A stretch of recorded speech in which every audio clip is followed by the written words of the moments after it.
باقي أعدائهم بنام لا قول من الدين.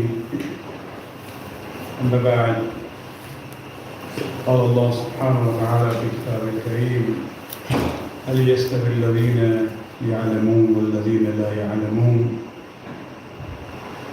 In today's very brief discussion, I want to present to you a very beautiful hadith of Imam Hussein ibn Ali alayhi salatu wasalam.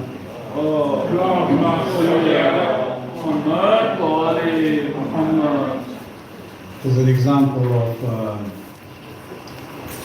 the importance of knowledge in our deen and madhab, as well as the seerah and the tradition of the Ahlul Bayt. We know that in Islam, the value of a human being depends on knowledge. Amir al-Mu'mineen actually has a statement in Ahl Balagha where he says that the worth of a human being is known according to the knowledge that a person has. And we know that Allah subhanahu wa ta'ala, even in the Quran, he says that those who have knowledge, can they be equal to those who do not have knowledge? However, knowledge is not the only,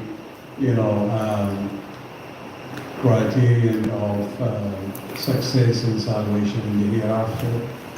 The character is important, the faith is important, but ilm and knowledge is also one of the important elements about the worth of a human being. And Islam has given great importance to this. Even if you look at the story of Adam alayhi salam, when Allah subhanahu wa ta'ala informed the angels that He's going to make the human being his Khalifa and representative on the earth, the angels actually in a way questioned his choice. And why the human being? Because the human being, the bashar, the insan, they knew that, they have these elements of anger and desire also. And so they could conclude that such a human being will eventually create chaos on the earth, they will fight one another. And so they actually said to Allah subhanahu wa ta'ala that, why him? We praise you. And this is where initially Allah subhanahu wa ta'ala kind of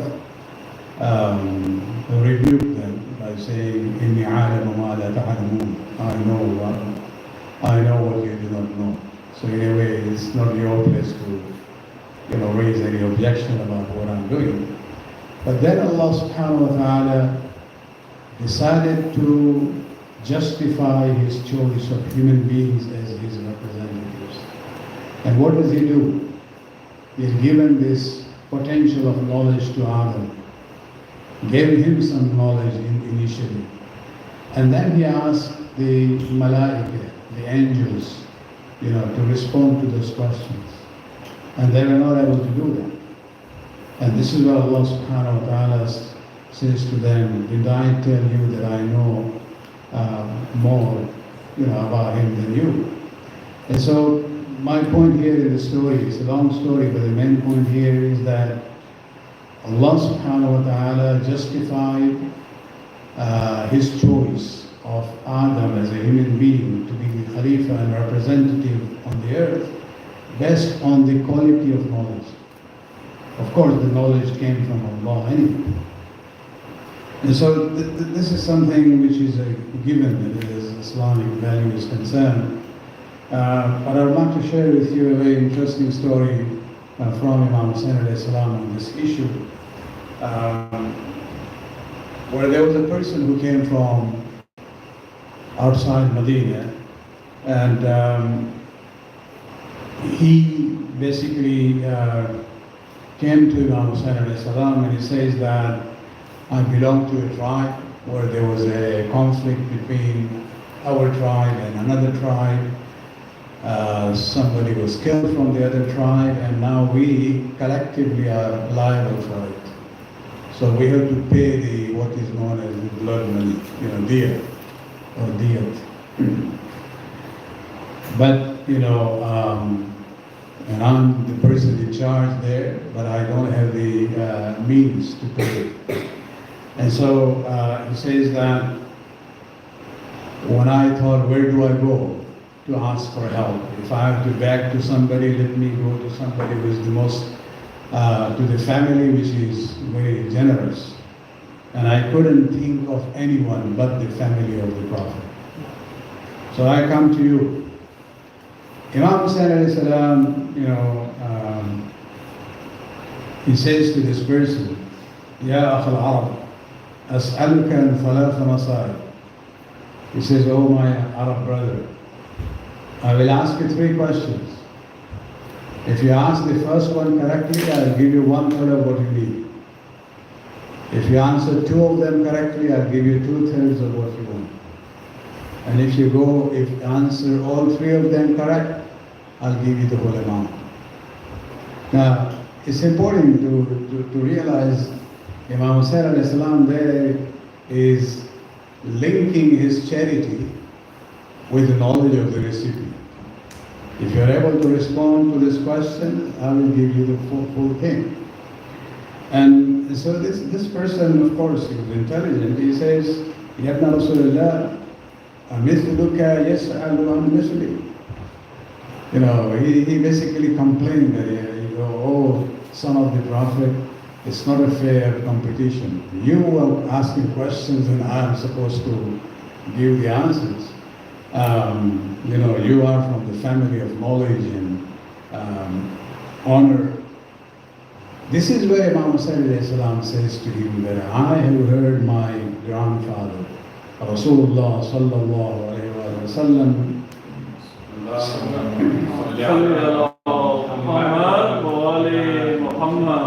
he says, I heard my grandfather saying that al-ma'ruf bi-qadri al-ma'rifa, means the charity is to be given according to the level of the knowledge of the person. And therefore I'm testing you in this way. If you are able to come to that level, I'll give you, that amount. And this is where we see that even when we talk about charity, to take care of the poor and the needy, those who are in distress, this is all good things. We have to continue to do that. But also realize that, when it comes to an area where you see, if you're looking for a criteria, maybe helping people in seeking more knowledge would be one of the worthwhile causes as far as giving charity and sadaqah is concerned. And so this Arab says that, well, if this is the condition, then I don't have a choice. You ask the questions, I will answer. And so the very first question Imam Hussain alayhi salam asked him was, Ayyul a'mal afdal? Is from the good deeds, what is the best of good deeds? This Arab, basically I gave a very short answer, which was very right. He says, Al-Iman Billah, to believe in Allah subhanahu wa ta'ala. Then Imam Hussain alayhi salam, asked him the second question. فَمَنْ نَجَاتْ مِنَ الْمَحْلَكِ? How do you, get out of, challenges and difficulties? And again, the Arab responded by saying, as-siqa billah, by trusting Allah subhanahu wa ta'ala. If you have tawakkul on Allah, you will get out of any situation. This was the second question. So then Imam asked him the third question, وَمَا يُضَيِّنُ الرَّجُلُ? What is a good quality for a person? And he said, well, if a person has عِلْمٌ مَعَهُ حِلْمٌ, if a person has knowledge with humility. Sometimes people have knowledge, but then they become very arrogant because of that. So he's saying that if a person has knowledge and humility, then this is a adornment, zenith for him. So this was the third question. But Imam continues. He said, number 4, He says, فَإِنْ أَخْطَأَ غَالِبٌ. Let's suppose that the person has knowledge but doesn't have this humility. Then this Arab fellow again gave a good answer. He says, well then, at least he should be a rich person who is generous. So wealth and generosity would be zinat and adornment for his personality, which was again a good answer. Then Imam asked him a fifth question. What if he doesn't have knowledge, doesn't have wealth? Then what? Then this person says, فَقْرٌ مَعَهُ صَبْرٌ. Then if he is poor, at least he should have this quality of patience and sabr. This will help him. This will be a zinat for a poor person. And now the Imam is asking the sixth question. Remember, he has said only three. Huh? So he said, what if he is poor and doesn't have sabr? Then what? And then this Arab fellow says that, let the thunderbolt come down on him and kill him because he doesn't deserve to live. He basically ran out of, responses. And he was such that Imam Hussain alayhi salam himself laughed at that. And then he threw a bag towards him,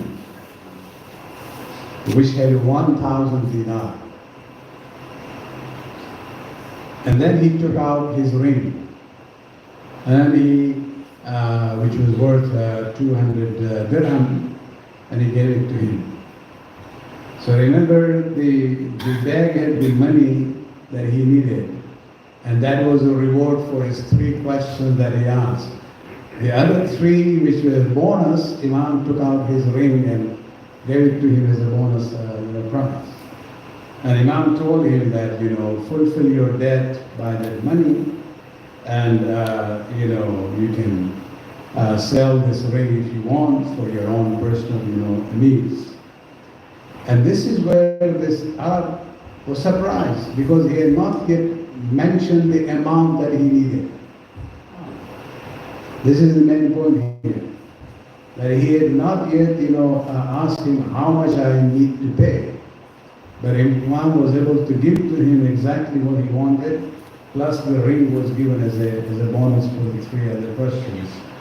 And this is where, he ended up, this Arab fellow, by reciting this ayat of Quran, Allahu a'lamu haythu yaj'alu risalatahu, that, Allah indeed knows where to place His representation among those who are the people of ilm and, honor. Salawat.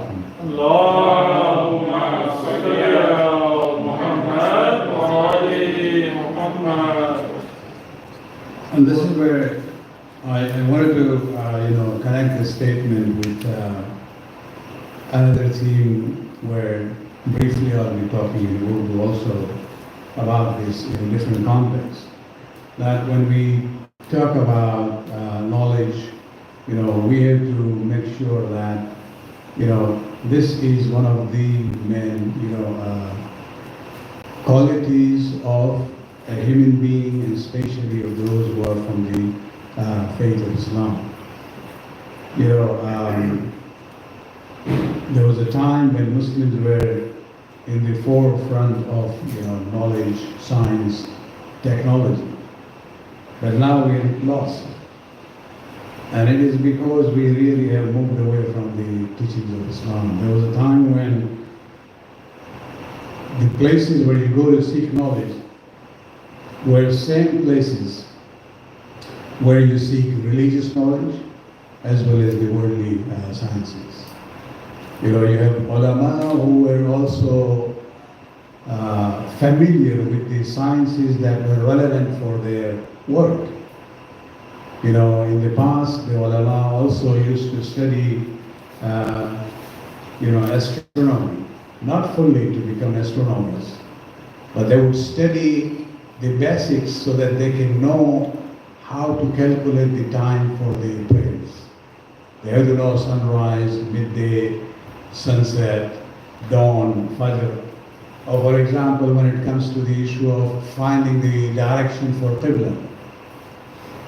These days we have all these gadgets, you can even check on your mobile where is your direction of look. Those days, the way they would do that was by learning the position of the stars. So for example, most of our people those days lived in Middle Eastern area, in Iran, Iraq, or those regions.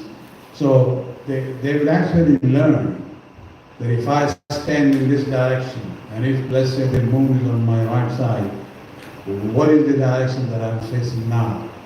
And that's how they'll be able to find out that if I'm in a location, let's say like Isfahan, what would be the direction that I have to stand.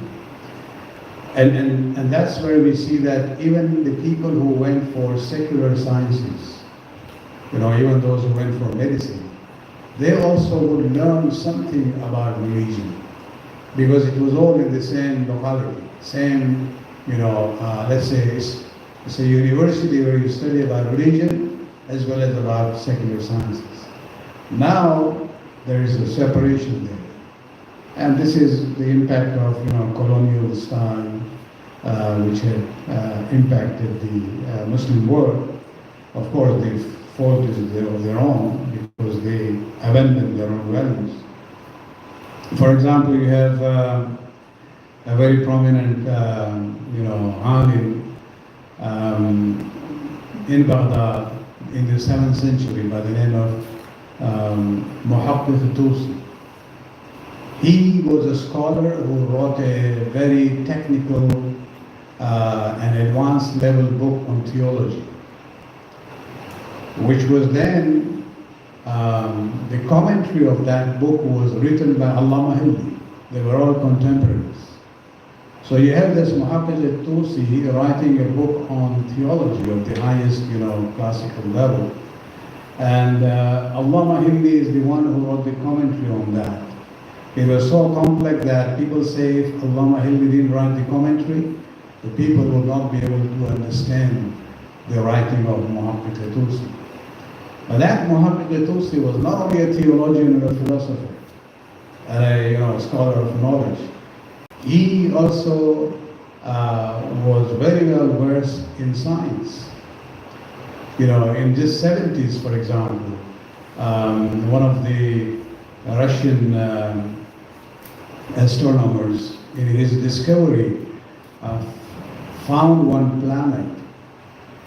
And when it came to the issue of what name should we give to it, basically he gave the name Tusi. He said, because I looked at the charts which were drawn by Muhammad Tusi in the 7th century of Hijrah, about the position of stars and planets. Even now, if you look at the moon, there are different craters, valleys there, and each area has a name, and one of them is called Nasiruddin, again named after Muhammad Tusi by Western, scientists of our time, because they recognize his contribution, his work.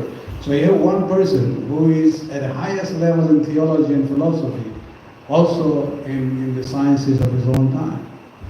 You have later on Abu Sina, known as Avicenna in the Western world. He has written a very classical work in Islamic philosophy and theology, which is being studied even now and commented by scholars. And he also had a book about medical science known as Al-Qanun fi al-Tibb. And his book in medical science was translated from Arabic to Latin, and it was used in the medical colleges in Europe till about 200 years ago. So my point here is that, from the Islamic point of view, when we talk about knowledge, it doesn't just refer to secular knowledge or religious knowledge. It actually encompasses all areas. And we basically have to you know, get back to this, actually the mentality to understand that, you know, we have to excel in whatever studies that we are doing, whether it's religious or secular. It doesn't matter. This is part of our legacy. That is the teaching of the Islamic faith, especially when it comes to the Imams of Ahlul Bayt, alayhi salatu wasalam. Salawat. Allahumma salli ala Muhammad wa ali Muhammad. Let me just end with one statement that, you know, we call ourselves, we take pride in calling ourselves Shia of Ali. That's our technical name, the Shi'atu Ali. But with the frequency of using, you know, we get used to one word, so we become Shia. The Shia and his followers. So the full name is Shi'atu Ali, followers of Ali. You know, we realize that one of the famous titles of Ali alayhi salam is Bab Madinat al-Ilm, to get to the city of knowledge, where the Prophet said that I am the city of knowledge and Ali is the gate to that city. When we call ourselves Shia of Ali, we can even replace his name with titles. We can even say ourselves, we are Shi'atu Bab Madinat al-Ilm. We are the followers of the gate of city of knowledge. If we look at ourselves in that way, then we have to live up to that name. And we cannot be devoid of knowledge if we are the followers of someone who is known as the gate of the city of the knowledge. May Allah subhanahu wa ta'ala give us the tawfiq to be among the true followers of Muhammad and Ali Muhammad, inshallah. Allahumma salli ala Muhammad wa ali Muhammad.